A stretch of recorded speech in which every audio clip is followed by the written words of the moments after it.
kulanti wanaagsan saaxiibayaal ku soo dhawaada mid ka mid ah sheekooyinkeena imtixaanaha inoo ahaa. Sheekadeena maanta ciwaankeedu waa shimbirtii murtida badneed.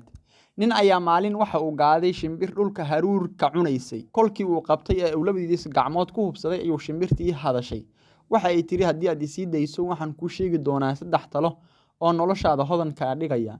Talada koowaad waxa aan sheegayaa kolkii aad isii dayso. Tan labaadna kolka aan laanta u sukaysa guud joogsado. Tan saddexaadna kolka aad geedka dusha uga baxo. Si niyadsan ayuu ninkii u sii daayay shimbirtii. Waxa ay ku tiri taladeeda ugu horeysa waa inaad weligaa ka qoomamayn arrin aad fashay. Asagoo oo weed ay tiri garan la ayay dusha oo laantii u horeysay ku joogsatay. Waxa ay tiri taladeeda labaad waxa weeye weligaa ha rumaysan wax aan caqliga gelayn adiga oo aan cadayn u hayn. Mar labaad ay sii duushay oo dul istaagtay laamaha geedka ugu sareeyo. Waxa ay tiri doqon yahow calooshayda waxa ku jira 2 dhagax oo diamond ah. Haddii aad haysan lahayd waad la bixi lahayd. Ninkii ayaa aad u murugooday oo qoomameeyay. Waxa uu ka codsaday in ay taladii saddexaad u sheegto. Waxa ay ku tiri labadii talo ee hore midna mad qaadan. Waxaan ku iri weligaa ha qoomamayn arrin aad samaysay oo waad ka qoomamaysay inaad isii daysay.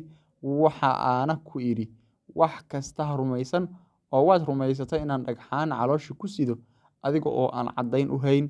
Talo saddexaad kolka waxba kuma tarayso. Cajaa'ib min al-cajaa'ib. Saaxiibayaal sheekadayna maanta shimbirtii murtida badneed ee murtida badan laga dhafaa'iiday waa inaga intaay saaxiibayaal bugga inoo shargareeya muuqaalkaana saaxiibayaal laag saara waa maasantiin soo dhawaada. Assalaamu calaykum waraxmatullaahi tacaala wa barakaatuh.